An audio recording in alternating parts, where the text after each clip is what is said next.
सोमवार के व्रत को लेकर मान्यता है कि इस व्रत को करने से भगवान शिव अपनी भक्तों की मुराद जल्दी पूरी करते हैं। सोमवार का दिन भगवान शिव को समर्पित है, इसलिए इस दिन भगवान शिव की पूजा और व्रत करने का महत्व और ज्यादा बढ़ जाता है। यदि आप सोमवार के व्रत करते हैं तो आपको सोमवार व्रत कथा पढ़ना बेहद जरूरी है, क्योंकि इसके बिना आपका व्रत अधूरा माना जाता है। आइए जानते हैं सोमवार व्रत कथा। देवों के देव महादेव बहुत ही भोले माने जाते हैं, इसलिए उनका एक नाम भोलेनाथ भी है।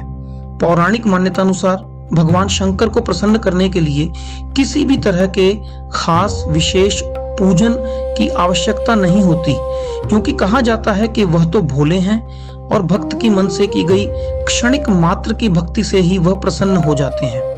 अगर आप भी शिव की भक्ति और कृपा पाने के लिए सावन के सोमवार का व्रत करते हैं तो इस कथा से भोलेनाथ को प्रसन्न कर सकते हैं। साहूकार को मिला संतान प्राप्ति का वरदान। एक बार किसी एक नगर में एक साहूकार था।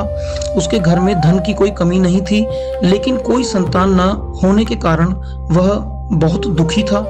संतान प्राप्ति के लिए वह हर सोमवार को व्रत रखता था और पूरी श्रद्धा के साथ शिव मंदिर जाकर भगवान शिव और माता पार्वती की पूजा करता था।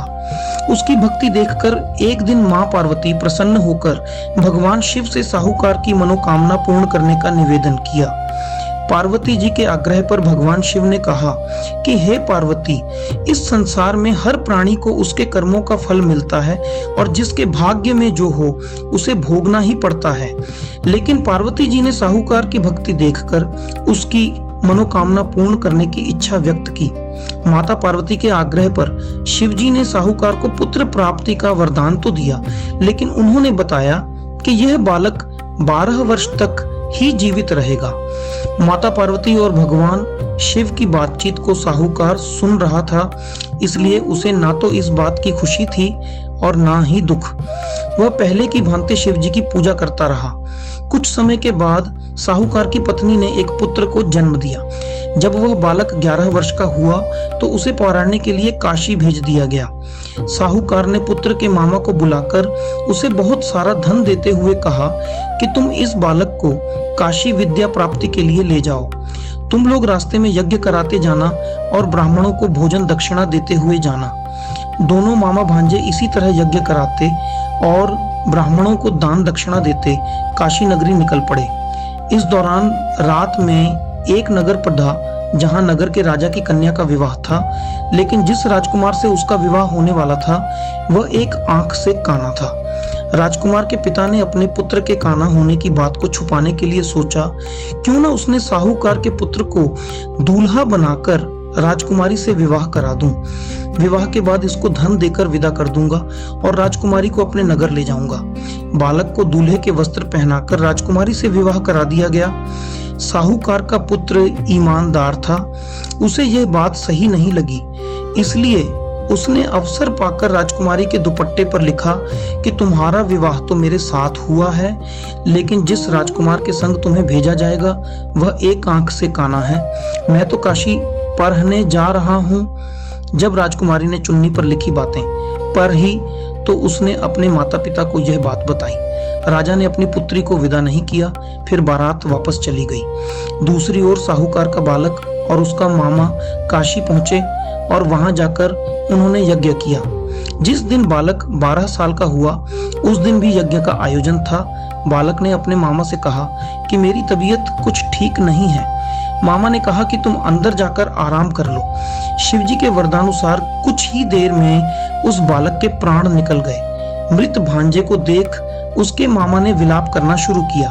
संयोगवश उसी समय शिवजी और माता पार्वती उधर से जा रहे थे।